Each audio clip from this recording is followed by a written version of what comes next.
Thank you, Dr. Carroll.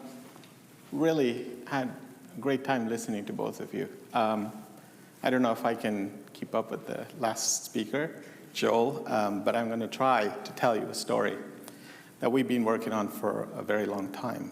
And really, thank you all for being here. Really an honor to be talking about this work that we've been doing for what it feels like now, a couple of decades. So we work on a number of different problems in the heart at the Krannert Cardiovascular Research Center. One of the areas that we're working on in my program, particularly around ischemic heart disease, is this whole idea of heart attacks. And all of us are very familiar with heart attacks. So you also know it is the leading cause of death in the US. And we have about 1 million heart attacks per year. So if my calculations are correct, by the time you take 5 breaths, we'll have a heart attack. That's what's going on. So it's really a big problem. So, 50s, 60s, 70s, even part of 80s, really saw people who have a heart attack just die. Really just not too much there. But then there was a very big revolutionary idea that came out, well, let's open up that artery that is getting blocked, which we call the coronary artery, the artery that supplies blood to the heart. And that led to what we use now, stents, right? So you have somebody comes into the hospital with a heart attack, you put in a stent, you reestablish blood flow. That has been a massive hit in terms of how many people we can actually survive from a heart attack. But there's also problems. So that is the standard of care right now in terms of opening up the artery. But there's been something else happening. So even though we are able to save people from immediate death, unfortunately, these people are dying a lot faster than they would otherwise, unless something is going on that's causing them to die a lot faster. So we are seeing about chronic heart failure in about 2 million patients that are living in the US. And about 250,000 people are added to this number each year. And in a number of patients, 50% of these patients are dying within 5 years. And this is really a big problem. It's 300,000 patients that are actually dying due to congestive chronic heart failure. So what's going on?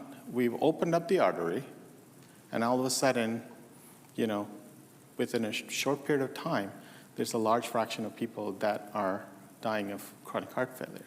So all the things that we've done so far really does not address that problem. There are therapies that are there just to keep people alive for a slightly longer period of time, but this is a daunting problem that is becoming an epidemic in the country.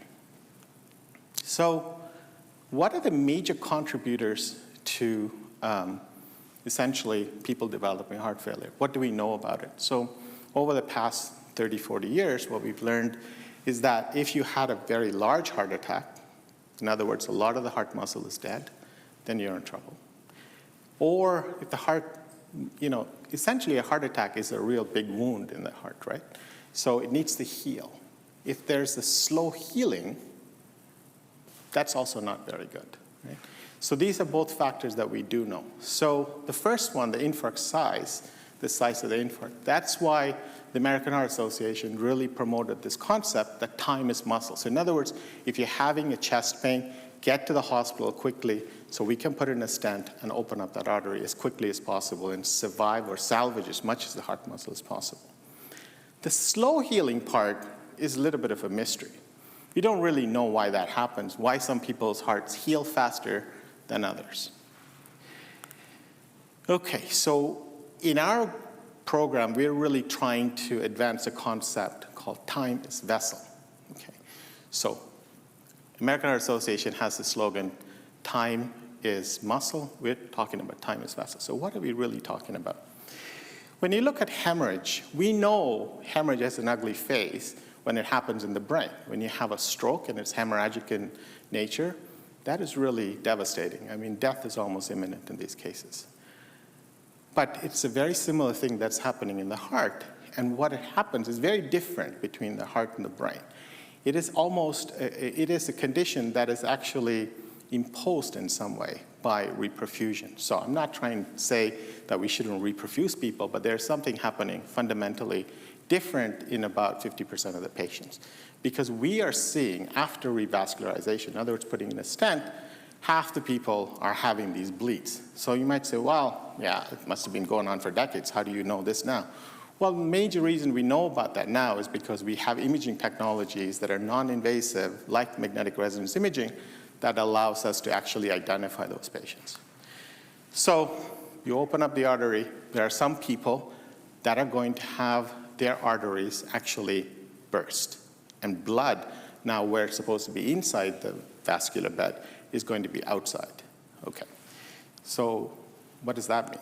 Well, there's something very good and bad about the red blood cells that carry the oxygen in the blood. They're great when they're inside the vascular bed. When they get out of the vascular bed because the vessel broke, for instance, then they start to cause a lot of other problems, because one of the key components of protein in the red blood cell that carries oxygen is called heme, and at the center of heme is iron. These all start to kind of break down, right? Because the red blood cells is no longer in an environment where it can be supported, so it starts to break down. And what we now know, in a paper that we published this year, is that this heme can also kill heart muscle cells. So in other words, what we found is that it can actually increase the infarct size by a factor of 2. It's alarming, right? Because we are opening up the vessel thinking that we're doing great things, but this opening up the vessel is actually causing more damage in some of the patients. So we're getting a very large infarct size. So keep that as a thought, because it's tied to that infarct size story I told you as one of the factors. The second is that this story is not over, is that once it starts to break down and it causes the heart muscles to die, that heme, iron, it doesn't really go away. And now we are learning that after 10 years of research in following patients, that this can stay well past 10 years in a person's heart. Okay. So what's going on? What happens is that this iron particles actually start to come together and form sharp crystals in the heart. And this is also a very new understanding that we developed. And these sharp crystals, what they do is they cause an inflammatory environment that is really very difficult to control. At least it's never been controlled to this point. And what that inflammation does is that it also changes that infarct territory, or that part of the muscle that is dead. See, I'm used to know, I learned when you have a heart attack, that muscle is dead. But what is surprising is that muscle is not dead. It is just completely changing as time goes on into something different. And the last of its fate, essentially, is that in cases where you have this hemorrhagic infarcts, bleeding, iron deposits, and crystallization of iron, and heavy inflammation, is that it leads to the infarct zone becoming fatty. So if it becomes fatty, imagine the heart's trying to contract, and you have a fatty tissue over here. But before that, there was fibrosis, right? So it's like a scar. So the heart contracts, and the blood pushes out. Now you have fat, and the heart contracts, goes like this. So the blood actually doesn't leave the heart so much. And that's what we call heart failure. Heart failure is a condition where there's not enough blood getting into the circulation. So this is a case where it is starting with an index event, initial event, that is constantly changing phase over a period of time, that is actually accelerating how the heart is remodeling and changing and leading to reduced blood flow into the circulation. Okay, so the current paradigm essentially is you have a heart attack, person comes into the hospital as soon as possible, you revascularize, put in a stent, for instance, and that would be an acute phase and the chronic phase. And there are drug therapies that are to keep them, from moving on, developing other heart attacks and things like that. But that is the current status. And what we are working on is something fundamentally different, is that it still follows the same path, but what we are saying, we're not saying don't put in a stent, don't open up the artery. I'm not saying any of that. What we're saying is there are opportunities to intervene in a very clever way, and it goes like this. And these are a number of things that we're very excited and working on. So one, we are working on drug therapies to remove this iron in the patients who are actually having this hemorrhagic infarction. Second, we're working on a fast MRI technology that you can actually image these patients and get very accurate information.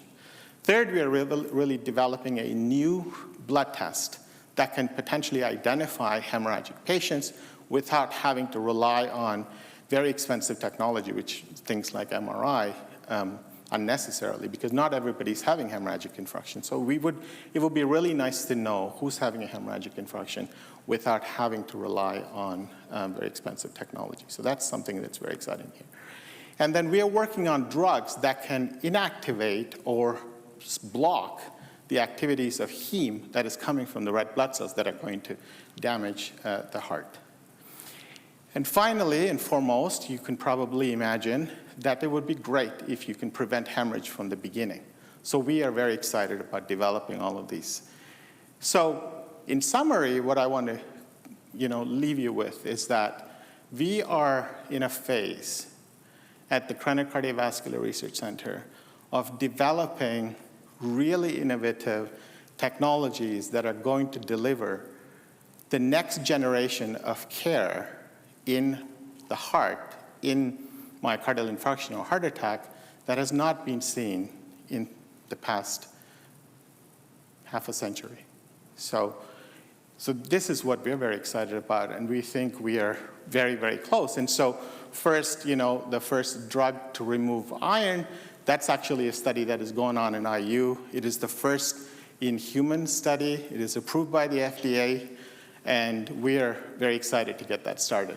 And there are lots of other advancements that are going on as well that I think are going to be what I feel and what our group feels is going to be really revolutionary in the way we could actually take care of patients in the years to come. Thank you for your attention.